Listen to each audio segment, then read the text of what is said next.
안녕하세요. 여름휴가 갔다 와서 남편하고 이혼하게 된 30대 여성입니다. 저도 조차 곧 떠난 여름휴가가 이런 결과를 불러올 거라곤 꿈에도 상상을 못했기에 황당한 마음만 드네요. 사실 여름휴가가 가장 결정적인 사건이긴 하지만 그전부터 저는 나름대로 어머님께 서운한 게 있었습니다. 어디서부터 이야기를 해야 하나 싶지만 일단 결혼할 때 저희는 양가로부터 똑같이 7천만 원씩 지원을 받았거든요. 하지만 굳이 따져보자면 결국엔 친정에서 더 보태주신 거나 다름이 없어요. 왜냐하면 어머님이 구두로 해주시겠다 한 게 워낙 많고 그럴듯해서 저희 친정에서 현금의 단을 좀 크게 해주셨으니까요. 그리고 보통 그러면 시댁에서 얼마 정도는 다시 돌려주신다 들었는데 한 푼도 돌려주시지 않대요. 게다가 예물도 실제로 받고 나니 별로 값어치 나가는 것들이 없었죠. 그리고 이건 여담이긴 한데 신혼집에 들이던 혼수중 에어컨이 있었거든요. 그런데 대뜸 어머님이 신혼집에 새 에어컨을 두면 남자가 바람이 난다면서 안 되겠다 하시대요. 그리고는 덧붙이시길 그런 이야기가 있으니 새 에어컨은 시댁에다 두고 시댁에서 쓰던 낡은 정말 10년도 더 되어 보이는 에어컨을 저희 집으로 가져가라고요. 어이가 없었죠. 참고로 혼수로 장만한 에어컨은 300만 원도 넘는 최신형이었어요. 그래서 제가 굳이 따지고 보면 친정에서 더 보태주신 거나 마찬가지라는 얘기를 하는 거고요. 참고로 시댁에서 쓰던 에어컨도 결국엔 안 가져왔고 그 이듬해 친정아버지가 한 대 새로 사주셨네요. 아무튼 얘기가 다른 데로 샜는데 제가 말하고자 하는 건 시댁에서 유별나게 저한테 뭘 해준 것 없다는 거예요. 하지만 바라시는 건 또 얼마나 많으시던지. 사실 신혼 초 저는 그래도 시부모님하고 잘 지내보고 싶은 마음에 집을 시댁에서 멀지 않은 곳에 구했었어요. 하지만 결국엔 1년도 안 살고 집주인한테 아주 사정사정해서 전세 빼서 친정 근처로 이사를 했죠. 그리고 제가 그렇게 도망치듯 이사를 했던 이유는 바로 시어머니의 끝없는 요구 때문이었습니다. 일례로 언젠가 한 번은 연락도 없이 저희 집에 오신 어머님께서 당신 친구분 이야기를 속사포처럼 하시는데 듣자 하니 그 집 며느리는 시어머니가 먼저 말을 안 해도 어머님 여기 가요 저기 가요 하면서 얼마나 싹싹하게 구는지 모른답니다. 그리고는 며칠 전에는 온천을 다녀왔는데 그렇게 좋았다면서 어머님한테 자랑을 하더라는 거예요. 그러면서 어머님 하시는 말씀이 당신은 얘기할 만한 게 없어서 벙XX 마냥 한마디 말도 못하고 듣고만 있다가 왔다면서 속상하다 서럽다 하시대요. 그 얘기를 듣고는 좀 황당했지만 제가 어머님더러 그럼 저희도 온천 한번 갔다 올까요? 했습니다. 그랬더니 어머님이 누가 꼭 온천을 가자는 거냐? 나는 그 정도 대접도 못 받고 사니 속상하단 소리지 하며 툴툴거리시는 거예요. 이건 뭐 가자는 건지 말자는 건지 도통감을 잡을 수 없었죠. 그런데 다시 어머님께서 어쨌든 그럼 온천 한번 가보던가 하시는데 어휴. 그리고 며칠 뒤 그렇게 가자고 해서 온천에 가는데 차로 한 1시간 반이나 걸렸나 싶어요. 뒷좌석에 앉으신 어머님께서 계속해서 아직 멀었냐? 너는 운전을 왜 이렇게 하냐? 속이 울렁거린다. 어찌나 잔소리를 하시는지 덕분에 졸 틈도 없긴 했습니다만 기가 있는 대로 빨리더라고요. 하지만 그게 다가 아니었어요. 온천에 도착해서 옷을 갈아입으러 갔는데 어머님이 저를 보시더니 너는 애도 안 낳은 애가 뭐 이렇게 뱃살이 처졌냐며 너 혹시 시집 오기 전에 어디서 애 낳은 거 아니냐며 그게 무슨 재밌는 농담이나 되는 것 마냥 온 동네방네 다 들으란 식으로 얘기를 하시는 거예요.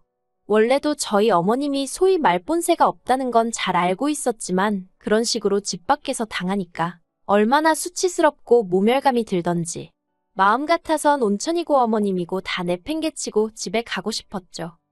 그리고 그런 일들은 그때뿐만이 아니었습니다. 어디를 모시고 가도 만족을 못하셨고 불만불평 투성이셨어요. 그러니 저도 사람인데 어머님하고 친해지고 싶은 마음도 점점 사라지고 아예 몰같이 하고 싶은 마음이 안 들더라고요. 그래서 언젠가부턴 저도 나름대로 핑계도 대고 이렇게 저렇게 자리를 피했죠. 그러다 지난 7월이었습니다. 친정부모님이 저희 부부더러 같이 제주도에 가자고 하시더라고요. 제주도에 저희 외삼촌이 펜션 사업을 하고 계셨거든요. 그러니 이제 삼촌도 만나고 겸사겸사 다녀오잔 말씀이셨죠. 그리고는 비용은 부모님이 다 대줄 테니 저희는 운전하고 말동무나 되어달라 하셨어요. 그러자 남편도 좋다고 했고 그래서 순식간에 내 식구의 여름휴가가 잡혔습니다. 그런데 남편이 주책맞게 그 이야기를 시부모님 앞에서 꺼낸 거예요. 어머님께서 여름인데 너희는 어디 놀러 안 가냐 하시니까 장인 장모님이 제주도에 가자신다며 거기에 제 외삼촌 펜션도 있다고. 그래서 우린 입만 갖고 가 하는데. 어휴, 저 방정맞은 입을 어떻게 해야 하나 짜증도 나고 잘못한 건 없는데도 괜히 시부모님 특히나 어머님 눈치가 보이대요. 그런데 그때 어머님이 그거 참 재밌겠다며 당신과 아버님도 같이 가면 안 되겠냐 하시는 겁니다. 순간 제가 뭐라고 말을 못하겠더라고요. 가자고 하자니 이것저것 마음에 걸리는 게 너무 많았고 그렇다고 이 자리에서 바로 안 된다고 하자니 친정부모님에게 묻지도 않고 제 선에서 끊어낸다며 분명히 기분 나빠하실 것 같고 그래서 제가 웃으며 저희 부모님께 한번 여쭤볼게요 했습니다. 사실 어머님하고 제가 성격이 안 맞듯이 어머님하고 저희 친정어머니가 성격이 안 맞을 건 불보듯 뻔한 일이었어요. 저희 친정어머니는 어디 놀러 가시면 재밌게 놀고 맛있는 거 먹고 그러는 걸 좋아하셔서 그때만큼은 돈을 좀 쓰시는 편이거든요. 반면에 저희 어머님은 그런 와중에도 택시비 아까우니 걷자 하시고 커피 사 먹는 거 돈 아까우니 물병 들고 다니면서 숙소에서 물 받아 다니시고 이걸 뭐 나쁘다고 생각하진 않아요. 다들 성향이 다른 거니까요. 하지만 문제는 어머님은 당신의 생활 방식을 남들에게 강요하시기 일쑤셨고 그런 어머님 입장에서 저희 친정어머니 스타일을 보면 분명히 뭐라고 말이 나와도 나올 게 뻔했거든요. 그래서 정말이지 생각할수록 골치가 아픈 거예요. 그리고 결국 안 되겠다 싶어서 남편더러 어머님한테 적당히 둘러대서 같이 안 가는 쪽으로 해달라니까 남편이 툴툴거리면서 한번 처갓집에 물어봐 줄 수는 있는 거 아니냐고 그러대요. 한숨이 절로 나왔지만 친정부모님이 거절해 주시길 바라며 여쭤볼 수밖에 없었죠. 그런데 이게 웬걸. 친정부모님도 사람이야 많으면 많을수록 즐거운 거 아니겠냐 하시며 같이 가자고 하셨습니다. 그리고 이 일로 결국 양가가 돌이킬 수 없는 강을 건너게 되었어요. 어떻게 된 일이냐 하면 일단 일정은 3박 4일이었습니다. 그리고 친정부모님은 이미 제주도에서 어디서 무얼 먹을지 대부분 다 결정을 해둔 상황이셨죠. 그런데 저희 어머님께서 혼자 어찌나 분주하셨는지 몰라요. 쌀과 김치부터 시작해서 정말 웬만한 농수산물은 다 가지고 갈 기세로 짐을 싸시는 눈치셨거든요. 그래서 제가 가면 전부 다 사 먹을 거고 이런 거 해드실 시간이 없다고 챙기지 마시라 했는데도 어머님은 그래도 가져가면 다 요긴하게 쓸 때가 있다면서 당신이 알아서 할 테니 저더러 신경 쓰지 말라시대요.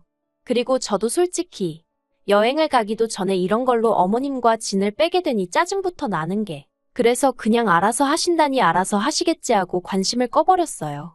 다만 남편에게는 확실히 얘기해 두었습니다. 혹시나 해서 하는 말이지만 여행 가서 나더러 밥을 하라던가 그런 거 바라시지 않게 하라고요. 나는 쉬러 가는 거니까 손에 물 한 방울 묻히고 싶지 않다 했죠. 그런데 아니나 다를까? 여행 첫날이었습니다. 숙소에 도착하니 2시쯤이라서 얼른 짐만 내려놓고 늦은 점심을 먹으러 나가자는 소리가 나왔어요. 그리고 그 과정에서 남편이 운전을 하려고 운전대를 잡으니 어머님이 대번에 다들 피곤한데 어딜 가냐며 그냥 펜션 근처나 한 바퀴 돌고 저녁을 먹자는 거예요. 저희 친정어머니 눈치를 보니 마뜩 차으신 듯 했지만 별 말씀은 안 하시대요. 그래서 결국 펜션 주변 좀 걷다가 숙소로 들어왔어요. 그리고 뭐 하는 거 없이 시간만 흘려보내게 되었죠. 그러니 이제 저희 친정어머니가 안 되겠다 싶으셨는지 저녁은 어디 가서 좀 맛있는 걸 먹자며 뭐랄까 약간 분위기를 띄우려고 하시대요. 이제 얼른 나갑시다 하시면서요. 그런데 어머님이 또다시 뭐하러 쓸데없이 돈을 쓰냐면서 오늘은 첫날이고 다들 피곤하니까 그냥 대충 펜션 안에서 해먹자고 하시는 거예요. 그리고 이때는 저희 친정어머니도 짜증이 나셨는지 다들 피곤한데 누가 밥을 하냐고 나가자고 한마디 하시대요. 그리고 저도 솔직히 친정어머니 의견에 동의하는 바였고요. 그렇다고 물론 대놓고 친정어머니 편을 들 순 없으니 제가 어머님더러 그러지 말고 같이 나가요 했습니다. 그런데 어머님도 그러면 못 이긴 척 좀 넘어와 주시지. 제가 편을 들어드리니 오히려 기세가 등등해지셔서는 당신은 안에서 대충 해결하시겠다며 나갈 사람만 나가라고 하는 거예요. 황당했죠. 하지만 더 황당한 건 아버님마저 어머님 눈치를 잠시 살피시더니 주섬주섬 저희랑 같이 나가려고 하시대요. 그러자 보다 못한 친정아버지가 저희 어머님더러 사부인 같이 가세요 하셔가지고 그래서 모시고 나왔습니다. 그러니 이때부터 이미 저희 친정어머니도 기분이 확 상하신 거죠. 친정어머니가 말씀이 자기가 뭐나 된다고 온 사람이 들러붙어서 가자가자 해줘야 하는 거냐며. 솔직히 친정어머니뿐만 아니라 저도 그런 생각이 들어서 그냥 웃고 말았어요. 아무튼 기왕 다 같이 나갔으니 즐겁게 한 끼 식사하면 좀 좋나요? 그런데 또 저희 어머님은 이게 얼마냐, 맛이 있네 없네 이런 걸 먹을 바엔 집에서 먹고 말지. 친정어머니가 고르신 식당이었는데 어머님이 그런 소리만 하시니 저희 친정어머니 기분이 좋을 리가 없었죠. 순식간에 또 분위기가 얼어붙어서 모든 사람들이 두 여자 눈치만 살피는 꼴이었습니다. 그래도 다행인 건 그런 와중에 술이 한 잔 두 잔 들어가니까 또 언제 그랬냐는 듯이 분위기가 좀 풀어지긴 하대요. 그리고 이튿날 아침 일어나 보니 원래 숙취라는 게 없으신 친정부모님은 두 분 다 평소처럼 일찍 일어나셔서는 새벽 운동을 가셨더라고요. 하지만 시부모님이나 남편은 지난밤 술 때문인지 영 일어나질 못하다가 오전 10시가 다 되어갈 때쯤에서야 한 명씩 일어났는데 어째서인지 어머님 기분이 영 좋아 보이질 않으시대요. 그래서 전 간밤에 숙취가 아직 남아있어서 그러신가 했어요. 그런데 이유가 그게 아니었습니다. 얼마 지나지 않아 어머님께서 어떻게 여자가 셋이나 있는데 저희 친정어머니도 그렇고 저도 그렇고 밥을 안 해놨냐며 짜증을 내셨거든요. 어이가 없었죠. 여행지에서 밥을 안 해놨다고 화를 내신다는 것도 어이가 없고 100번 양보해서 저야 며느리라 그런 생각을 하셨다 쳐요. 그런데 저희 친정어머니가 일찍 일어나신 거랑 밥이랑 무슨 상관이냐 이거죠.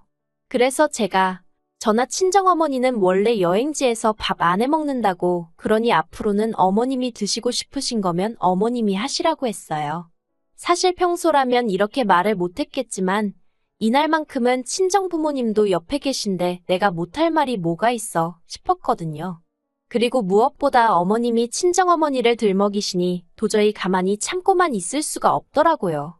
그래서 결국 한마디 쏘아붙이고 만 거예요. 정말이지 어머님은 저희 친정부모님이 얼떨결에 당신 휴가비도 내드리는 상황에서 밥까지 차려줘야 한다고 생각을 하신 건지 생각할수록 솔직히 괘씸한 마음까지 들더라니까요. 아무튼 저는 어머님한테 화를 내면서 동시에 남편한테도 당신은 자식이 돼서는 부모님 밥도 안 챙기고 뭐하냐고 막 화를 냈네요.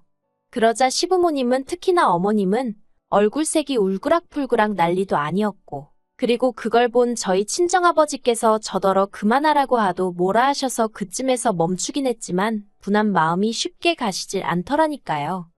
하지만 이와 비슷한 상황이 또 다시 발생했으니 그날 저녁이었습니다. 제주도까지 왔는데 갈치는 먹어야 하지 않겠냐는 친정어머니 말에 어머님께서 갈치를 사다가 펜션에서 구워 먹자셨어요. 그리고 친정어머니가 펜션에서 바베큐는 해먹어도 갈치 구워 먹었단 소리는 못 들어봤다고 싫다고 하셨는데 어머님이 바베큐는 되는데 갈치는 왜 안 되냐며 억지를 쓰시는 거예요. 그리고 결국 두 분이 옥신각신 하시다 친정어머니가 외삼촌한테 전화를 하니 외삼촌도 대번에 안 된다고 하셨죠. 고기 굽는 냄새는 투숙객들이 뭐라고 안 하지만 비린내는 금방 컴플레인이 들어와서 안 된다고요. 그러자 어머님께서는 별꼴이니어쩌니 짜증을 내셨고 그러자 이제 처음엔 저희 친정부모님도 좀 마음으로 따라오겠다는 거 오라고 한 건데 이럴 줄은 몰랐다며 언성을 높이셨어요. 그리고는 그날은 완전히 분위기가 파토가 나서 저랑 남편은 이러지도 저러지도 못하고 급기야는 양가 어른들이 따로 식사를 하시는 상황이 벌어졌습니다. 저희 친정부모님은 따로 갈치 드시러 가셨고 시부모님은 라면 드신 것 같더라고요. 그런데 어떻게 보면 정말 결정적인 사건이었는데 다음날 아침이었습니다. 친정어머니는 평소대로 또 일찍이 일어나셔서 걷기 운동하시고 저랑 같이 커피 한 잔 드시고 그렇게 시간을 보내셨거든요. 그런데 9시 좀 넘어서 일어나신 어머님께서 설거지를 하다 말고 고무장갑을 탁 집어 던지시더니 진짜 너무한 거 아니냐며 저희 모녀한테 고래고래 소리를 지르시기 시작하셨어요. 당신이 쌀이며 김치며 다 들고 왔으면 해먹고 치우고 하는 건 다른 사람들이 해야지 어떻게 손가락 하나 꼼짝도 안 하냐면서. 아니, 황당하기 짝이 없더라고요. 분명히 온갖 재료를 다 쓸어 담으실 때 저더러 신경 쓰지 말라고 하시더니 이제 와서 뭐가 억울하신 건지 왜 성질이실까 싶었달까요? 그리고 무엇보다 전하 친정부모님이나 어머님이 가져오신 거 뭐 하나 먹은 게 없어요. 죄다 어머님 아버님 두 분이서 드시고 남편이 먹고 그랬지. 그러니까 잡아도 아버님이나 남편을 잡으셔야지. 왜 엄한 저희 모녀한테 난리신가 싶대요. 그리고 그때만큼은 저희 친정어머니도 참질 않으셨어요. 체력도 안 되면서 뭐 한다고 따라와서는 우리 나이에 누가 여행하면서 밥을 해 먹냐고. 거기다 여행도 힘들다고 하면서 여기도 못 가겠다, 저기도 못 가겠다. 거기다 술도 주량껏 적당히 먹어야지. 일어나지도 못할 만큼 먹고서는 추태를 부린다고. 그리고 이제 그때부터 정말 시어머니 대 저희 친정어머니, 저희 친정어머니 대 시어머니 구도로 싸움이 났네요. 그리고 결국 3박 4일로 계획했던 여행은 2박 3일 만에 끝나고 시어머니가 당신 성질에 못 이겨 가져오신 재료를 이리저리 집어던지신 탓에 펜션하는 아수라장이 되었습니다. 친정어머니께서 외삼촌더러 이거 전부 다 청구하라고 사돈이고 뭐고 다 받아내야겠다고 하셨고 아무튼 난리도 그런 난리가 없었네요. 그리고 보다 못한 제가 남편더러 시부모님 모시고 올라가라 했습니다. 나는 친정부모님이랑 있다가 가겠다고요. 그런데 이 모든 상황을 똑같이 지켜봐 놓고 남편이란 놈이 그래도 팔은 안으로 굽는 건지 한다는 소리가 저희 친정부모님이 돈 좀 내시는 걸로 너무 유세를 부리셔서 지금 이 상황이 된 거라는 말도 안 되는 개소리를 하대요. 그리고는 저더러 너도 이제 결혼했으니 우리 집 식구라며 지금 같이 올라가야 된다나요? 어이가 없어서. 그래서 남편더러 어머님이 친정어머니한테 정식으로 사과하실 때까진 그 집 식구 안 하겠다 했습니다. 그랬더니 그 말을 꼬투리 삼아 남편이 저더러 며느리 자리가 하고 싶을 땐하고 하기 싫으면 안 하는 자린 줄 아냐고. 저더러 개념이 없다대요. 그리고는 나이로 봐도 어머님이 저희 친정어머니보다 많으니 저희 어머니가 무조건 사과를 해야 한다면서 자기도 그때까진 저희 집 사위 안 하겠답니다. 기도 안 차더라고요. 그래서 그래. 우리 엄마가 숙이고 들어갈 일은 절대 없으니 꿈깨라 했어요. 그리고는 이럴 거면 그냥 이혼하자고 반은 진심으로 반은 아낌으로 내질러 버렸죠. 그랬더니 남편도 좀 벙찐 표정을 잠깐 짓더니 그래 이혼해야 하는데 네 그렇게 이혼하기로 했습니다. 좀 황당하죠? 저도 지금도 생각하면 허무하다고 해야 하나 그냥 웃음밖에 안 나와요. 그래도 한편으론 애가 없어서 다행이다 싶고 아무튼 이런 결정을 내리게 된 걸 후회하지는 않습니다. 경제적인 걸 떠나서 문화적 수준이나 정서가 맞지 않는 사람과 평생을 사는 건 평생 지지리 궁상으로 사는 지름길이라는 걸 이번에 뼈저리게 알게 되었으니까요.